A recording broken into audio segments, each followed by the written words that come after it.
Mr. President, Mr. Secretary-General, friends, I greet you in Te Reo Māori, language of the tangata whenua, or First People of Aotearoa, New Zealand. And I do so not just because it is the same way I would begin an address if I were at home, but because there are challenges we face as a world that I know no better way to express. Māori concepts like kaitiakitanga, the idea that each of us here today are guardians. Guardians of the land, of our environment, and of our people. There is a simplicity to the notion of sovereign guardianship. For decades, we have assembled here under the assumption that we narrowly cooperate only on the issues that overtly impact on one another. Issues like international trade rules, the law of the sea, or humanitarian access to war zones. The space in between has essentially been left to us. We, the political leaders of the world, have been the authors of our own domestic politics and policies. Decisions have been our own, and we have ultimately lived with the consequences. But the world has changed. Over time, we have become increasingly interdependent. We see more and more often domestic decisions that have global ramifications. Physical events have taught us that in obvious ways. Oil spills that show no respect for maritime boundaries. Nuclear accidents and testing, the impacts of which are never confined to the exact location in which they occur. This in recent years should lead us all to question whether any of us ever truly operate in isolation anymore. This is a question that we, the remote but connected nation of New Zealand, have been grappling with this year. There are things that we are well known for in New Zealand. Green rolling hills, perfect, you might say, for hobbits to hide in and for plenty of sheep to roam. We're known for manaakitanga, or the pride that we take in caring for our guests, so much so that it even extends to our most entrenched sporting rivals. And now we're known for something else. The 15th of March 2019, the day an alleged terrorist undertook the most horrific attack on a place of worship, taking the lives of 51 innocent people, devastating our Muslim community, and challenging our sense of who we are as a country. Now, there is no changing a nation's history, but we can choose how it defines us. And in Aotearoa, New Zealand, the people who lined up outside of mosques with flowers, the young people who gathered spontaneously in parks and open spaces in a show of solidarity, the thousands who stopped in silence to acknowledge the call to prayer 7 days later, and the Muslim community who showed only love. These are the people who collectively decided that New Zealand would not be defined by an act of brutality and violence, but instead by compassion and empathy. Make no mistake, though, we do not claim to be a perfect nation. While we are a home of more than 200 ethnicities, that does not mean that we are free from racism or discrimination. We have wounds from our own history that 250 years on from the first encounters between Māori and Europeans, we continue to address. But since the terrorist attack in New Zealand, we have had to ask ourselves many hard and many difficult questions. One example sticks in my mind. It was only days after the shooting, and I visited a mosque in our capital city. After spending some time with community leaders, I exited and walked across the car park where members of the Muslim community were gathered. And out of the corner of my eye, I saw a young boy gesture to me. He was shy, almost retreating towards a barrier, but he also had something he clearly wanted to say. I quickly crouched down next to him. He didn't say his name or even hello. He simply whispered, "Will I be safe now?" What does it take for a child to feel safe? As adults, we are quick to make the practical changes that will enable us to say that such a horrific act could never happen again. And we did that. Within 10 days of the attack, we made a decision to change our gun laws and banned military-style semi-automatic weapons and assault rifles in New Zealand. We've started on a second tranche of reforms to register weapons and to change our licensing regime. These changes will help to make us safer. But when you're a child, fear is not discrete, and it cannot be removed through legislative acts or decrees from Parliament.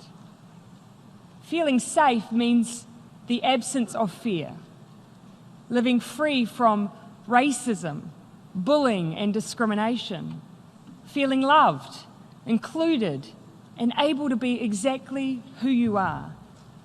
And to feel truly safe, those conditions need to be universal, no matter who you are, no matter where you come from, no matter where you live. The young Muslim boy in Kilburnie, New Zealand, wanted to know if I could grant him all of those things. My fear is that as a leader of a proudly independent nation, this is one thing that I cannot achieve alone. Not anymore. In our borderless and technologically connected world, commentary on race, acts of discrimination based on religion, gender, sexuality, or ethnicity, they are not neatly confined behind boundaries. They are felt globally. The fact I received so many letters from Muslim children from around the world in the weeks after March 15 speaks to the power of connection. These children had no sense of distance. They may have never heard of New Zealand before March 15. They just saw an act of hatred against their community, and it felt close to them. Whether it is acts of violence, language intended to incite fear of religious groups, or assumptions about ethnicities to breed distrust and racism, these actions and utterances are as globalized as the movement of goods and services. Children hear them. Women hear them. People of faith hear them. Our rainbow communities hear them. And so now it is our turn to stop and to listen, to accept that our words and actions have immeasurable consequences, and to speak not only like the whole world is listening, but with the responsibility of someone who knows a small child somewhere might be listening too. The spaces in which we communicate, they are part of the challenge too, though. We're also acknowledging the potential for this technology to be used to cause harm. March 15 was a staggering example of such harm and a deliberate effort to broadcast terror on a massive viral scale over the internet. The alleged terrorist didn't just take the lives of 51 people. He did it live on Facebook. In the first 24 hours after the attack, Facebook took down 1.5 million copies of the live stream video. YouTube saw a copy of the video uploaded at times as fast as once every second during the same period. The alleged terrorist used social media as a weapon. The attack demonstrated how the internet, a global commons with extraordinary power to do good, can be perverted and used as a tool for terrorists. And so what happened in Christchurch, as well as being a profound tragedy, is also a complex and ongoing problem for the world. And it's a problem we felt a sense of responsibility to do something about. So we sought to collaborate with the technology companies so integral to the solution. 2 months after the attacks, leaders gathered in Paris for the Christchurch Call, bringing together companies, countries, and civil society, and committing to a range of actions to reduce the harm this content can cause. In doing so, we have kept our focus on the deeper aim we all want: technology that unleashes human potential, not the worst in us. Yesterday, I met with Call supporters to check in on our collective progress. We announced that a key tech industry institution will be reshaped to give effect to those commitments, and we launched a crisis response protocol to make sure that we can respond to such events should they happen in the future. Neither New Zealand nor any other country could make these changes on their own. The tech companies couldn't either. We are succeeding because we are working together. And for that unprecedented and powerful act of unity, New Zealand says thank you. The centrality of technology in our lives, it's not the only example, though, of our increasing interconnection and our reliance on one another if we are to respond to the challenges we face. There is perhaps no better example of our absolute interdependence than the issue of climate change. When the United Nations Secretary General visited the Pacific region this year, he saw firsthand how countries that have produced the fewest greenhouse gas emissions are now facing the most catastrophic effects.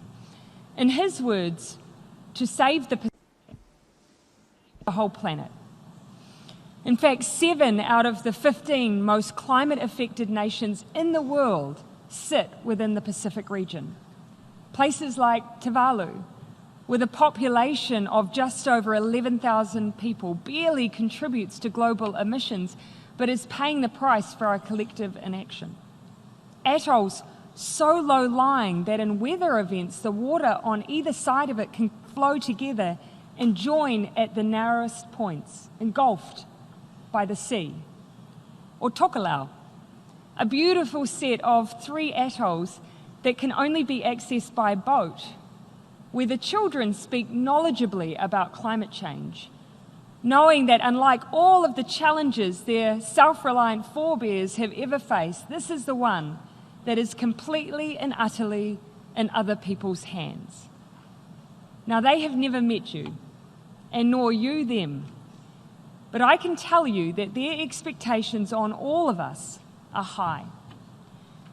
Meeting those expectations will require us to use every policy lever available. And just like the Christchurch Call to Action, we need to work with partners inside and outside government to make change. In New Zealand, we have plenty of work to do. We may only make up 0.17% of global emissions, but like so many others, our gross emissions have been rising steadily since the 1990s. And that's why we have coupled ambition with action. Over the past 2 years since we took office, New Zealand has produced our own zero-carbon legislation, which puts our domestic economic transformation in line with the objective of a 1.5-degree limit in global temperature increases. We've continued with our goal of planting 1 billion trees. We've created a $100 million green investment fund. We've stopped issuing new offshore oil and gas exploration permits. We're creating a plan to achieve 100% renewable electricity generation and to incentivise low-emission transport options. And we're supporting our Pacific neighbours with projects to increase solar power, reduce the use of diesel generators, protect coastlines, and stop seawater from entering water supplies. But some answers to the climate challenge are easier than others. The vast bulk of our greenhouse gas emissions, for instance, don't come from transport, energy generation or waste, but from one of the things that we pride ourselves on, our food production for the world. We know this requires us to adapt. In fact, our farming leaders have made their own commitment to cutting emissions from food production. Over the next 5 years, we will collaborate with farmers to build systems in New Zealand which every farmer will be able to use to measure, to manage, and to reduce their own farm's emissions. We are doing this because we are unique. Agriculture makes up nearly half of our greenhouse gas emissions, setting us apart from our OECD counterparts. But we won't stay out there on our own for long. When other countries cut pollution from traditional sectors like energy and transport, their profiles will start to look more and more like ours does today. New Zealand will never produce all of the food that the world needs, no matter how many sheep you may think we have. But we can produce the ideas and the technology that the world needs for everyone to farm and to grow in the most sustainable way possible. New Zealand is determined to do good and to be good for the world. And that is why we are also focused on tackling the billions of dollars that countries spend annually on fossil fuel subsidies, billions that could instead be spent on transitioning to new forms of clean energy generation. Despite commitments to phase out such subsidies by groups like the G20 and APEC, we are still struggling to see concrete action. It is time to do things differently. New Zealand will once more be calling on countries to support an end to fossil fuel subsidies at the 12th WTO Ministerial Conference in June 2020. And this week, New Zealand, alongside a group of like-minded countries, will also announce the launch of a new initiative that applies trade levers to climate-related goods, services, and technologies. It's time for trade deals to become a force for good on climate action. They need to stop allowing perverse subsidies that incentivize pollution and finally remove tariffs on green technology. Fossil fuel companies should no longer reap the benefit of subsidies that many, like our farmers and others, have been asked to give up. Without the billions in subsidies that go into the fossil fuel industry, green energy can compete on an even footing. It's both the most fair and economically consistent thing to do. My question is, will you join us? And this is where we return to the concept again that challenges our modern political environment. We are being asked to make decisions that are local, but with consequences that are global. And yet, this is what climate change requires us to do. This is what historically our commitment to the UN Charter and the Universal Declaration of Human Rights asks us to do. It's what standing up against acts of violence and discrimination asks us to do. Our globalized, borderless world asks us to be guardians, not just for our people, but for all people. There may have been a time when being unified under common challenges was an easier concept than it is today. But undeniably, we are living in a time where our greater reliance on one another has collided with a period of greater tribalism. Now, it would be wrong to assume that this is a new phenomenon. Research, in fact, has shown that humans are so inclined to form natural tribes that if you put a completely unconnected, diverse group of people into a room and flip a coin for each, those two groups will automatically form a suspicion of one another based on nothing more than heads versus tails. Scientist and writer Robert Sapolsky recently reminded us that humans organize, whether it's class, race, country, or coin flipping. There has always been a tendency to form us versus other. But he also asks the question, what if we change what us means? Instead of fierce nationalism or self-interest, we seek to form our tribes based on concepts that can and should be universal. What if we no longer see ourselves based on what we look like, what religion we practice, or where we live, but by what we value? Humanity, kindness, an innate sense of connection to each other, and a belief that we are guardians, not just of our home and our planet, but of each other. We are borderless, but we are connected. We are inherently different, but we have more that we share. We may feel afraid, but as leaders, we have the keys to create a sense of security and a sense of hope. We just need to choose. Tātou tātou, nō reira, tēnā koutou, tēnā tātou katoa.